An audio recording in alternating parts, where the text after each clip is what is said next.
All right, our next category is Best Waiver Wire Pickup. So let's take a look at the nominees. Kyren Williams, RB2 in points per game, only 4% drafted. Puka Nacua, wide receiver 7 in points per game, only 5% drafted. What a year for those two Los Angeles Rams. Jordan Love, QB5, only 12% drafted. Rashee Rice, wide receiver 15 since week 7, 18% drafted. Trey McBride finishes as tight end 3 since taking over as the starter in week 8. He was undrafted entirely here, guys. The two Rams to me are the big story. And the Rams have been such a story of the season as well, which I think has gotten a little bit overshadowed by the success that the Texans have had, for instance. But people came into the season thinking that the Rams might have the worst record in football. They were in that discussion. They were huge dogs to beat Seattle in week 1, and the fact that Puka Nacua did what he did coming out of nowhere. He'll come second in Offensive Rookie of the Year. Kyren Williams is going to get drafted as a top 5 running back when we thought that Cam Akers was the guy there. And we also thought that, well, if it's not Cam Akers, it might be like Ronnie Rivers or someone else. Now Kyren Williams just comes in and finishes the season RB2 in points per game, which is incredible. So he would be my pick. Yeah, I mean, listen, it makes a ton of sense, obviously. Like, that's the shocking thing is like, I think people were shocked. Why is Sean McVay going back to this? Yeah. Why did Sean McVay take $20 million or whatever was being offered, rumored, and go call games on Amazon, enjoy a Super Bowl ring, and, Matthew Stafford with a bad back? Why are you coming back to this bad rebuilding team? And listen, the joke's on all of us that doubted the Rams because they're in the playoffs now with a real shot to play to beat the Lions. Yep. Like, that's a great game, and that'll, of course, be on Sunday night on NBC and Peacock. I'm a company man.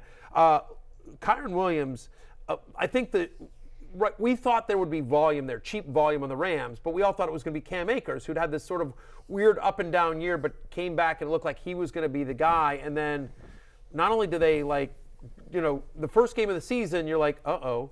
Kyren Williams got, some of the goal line work, got some of the red zone work. It was, Akers got some work. And then by week 2, you were like, oh, yep, it is, Cam Akers is not long for this team, and that's what ended up happening. The other shocking thing to me about Kyren Williams was, for a guy that small, for him to get the kind of workload he continually did and, for the most part, stayed healthy this year. Yep. What was Cam Akers, 22 carries for 29 yards in that first game, which they won against the Seahawks. And Connor, I think, a big underrated story of the season, why Kyren Williams is so effective, why Puka Nacua is so effective, is that we thought going into the year that the Rams might have the worst O-line in football. They're right there with the Titans. And that actually became a perfectly good unit, and that just elevated that entire offense. They really did. They drafted Steve Avila. They have great coaching. They have a great run scheme, and they're going to have a chance now with draft picks this year to even build that offensive line up more. I think people were surprised about Puka Nacua. And, I mean, we talked about him in the preseason. Hey, I know the Rams like him. He's having a strong camp, but I would be lying if I said I predicted anything close to this. He was just one of those guys hey, you should grab him and stash him on the end of your bench because I think he might be usable at some point because I know they like him. That was the advice that I gave in the preseason on Puka Nacua. He winds up as the 7th best wide receiver in fantasy on a points per game basis. While Cooper Kupp was being productive, that was the other thing that was kind of a learning thing was that, yes, this offense can still support 2 fantasy relevant pass catchers here. Want to quickly mention Jordan Love. Yep. At first, it was just it was fluky fantasy production. He didn't look good.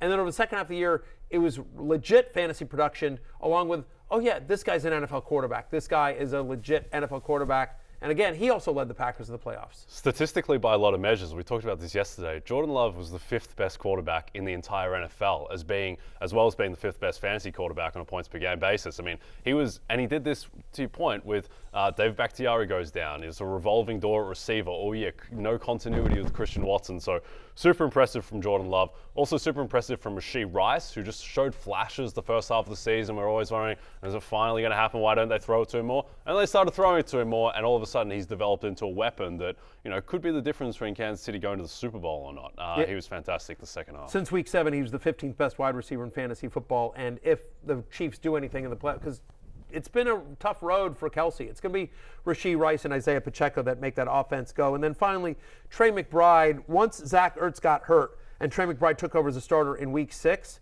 he was the 3rd best tight end in fantasy on a team that didn't have, a great season NFL-wise. There was actually a lot of fantasy production. James Conner was great. Kyler was great when he came back as well. And then, of course, Trey McBride, who I think is probably a top 5 fantasy tight end next year, even with Kelsey back, even with Andrews back. But, Trey McBride was somebody that, just week in, week out, just massive volume.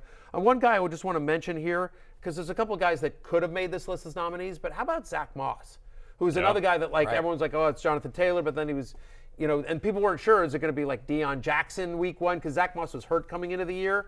So Zach Moss was just picked up after, either once Jonathan Taylor was placed on IR or after week 1 when Deion Jackson does nothing. And for the first 6 weeks of the season, Zach Moss was awesome. Yeah. He had some moments there later in the season too when JT was hurt. A lot of these waiver wire pickups, these guys, they lasted the whole year, but there were moments like Josh Dobbs was a really important waiver wire pickup for people. He won people weeks. Zach Moss as well. He won people weeks for a large stretch of the season. So we forget about them because they tailed off and they didn't end the season, but they were fantastic. Tank Dell was drafted late in a lot of leagues, but he also wasn't. There are definitely some leagues where Tank Dell was picked up as well. I'm surprised we didn't get a nominee for, I guess, the Tajay Spears. I think it's because he never actually got picked up. He never got picked up. Right. He just kept telling people to do it. If we had an award for a guy that stayed on the waiver wire for the longest, maybe it would be Tajay Spears. We begged people. Best non-rostered player goes to Tajay Spears. Let's take a look at the fan vote for best waiver wire pickup this season. Kyren Williams with a big share of the fan vote, 57%, followed by Puka Nacua at 36%. Not much fan vote for the other 3 guys. Not a big surprise here. Trey McBride not getting more of a vote. Again, it's so hard to find valuable tight ends in fantasy, period, and then just to find one sitting on the waiver wire. And McBride was so consistent week in, week out. It wasn't like just a couple of spike weeks. He just got massive volume. But all right, Peacocky, come on out. Waddle on out here. Flume. What is it when Peacocky, they flume? What do they do? What's it called there? Australian band. Thanks, brother. There you go. Mr. Croucher. All right, and the Peacocky for best waiver wire pickup goes to Kyren Williams. Congratulations, Kyren. Great season. Right. This is the highlight. Well earned as well. Well earned for Kyren Williams, who we've talked about, guys, is expected to be a first-round fantasy pick and as you said, Jay, a top 5 running back pick as well. Easy. Are you surprised that he's been able to handle this workload? The workload, yes. And I know he got banged up for a little bit in the middle of the year, but I always loved him as a third-down pass-catching back because he's a great blocker, reliable pass catcher, good contact balance. But this kind of workload, guys, when they're consistent 20-plus carries a week after week and never looking to slow down is what shocked me. It is insane because you look at someone like Jonathan Taylor in that Saturday night game and how he's built like a fridge. Right. And it's like, all right, well, that makes sense. That guy can carry the ball 25 times. Kyren Williams. It's incredibly impressive he's been able to sustain. And also, they've been willing. He was playing like 100% of the snaps in some of these games. Just never comes off the field. It's like him, McCaffrey, Max Crosby does it as well, but so few players do. But that was the knock on McCaffrey coming out of college. Again, people were surprised. I think Carolina took him at 7 overall, and people were like, listen, we know he's a special player, but this guy, he's a gadget player. This is not a guy that can handle a full workload in the NFL. That was the knock on McCaffrey. Size and just overall questions of durability. So it's just sometimes there's just those guys that and Kyren Williams has proven he can handle that workload. So congratulations. Like I said, I think the committee and the fans got it right. Hey, it's Matthew Berry from NBCSports.com and Rotoworld.com, and I want to thank you so much for watching whatever it is you just watched, or if nothing else, being too lazy to click out of the autoplay after this video started, after whatever it is you actually wanted to watch finished. But now that you're here, I'd like to take a moment here to ask you respectfully now, okay? I'm asking you respectfully to subscribe to the NFL on NBC YouTube channel. You'll get the latest Roto-World fantasy news headlines, all sorts of great shows, including my own Fantasy Football Happy Hour. So go subscribe now. Again, I'm asking respectfully.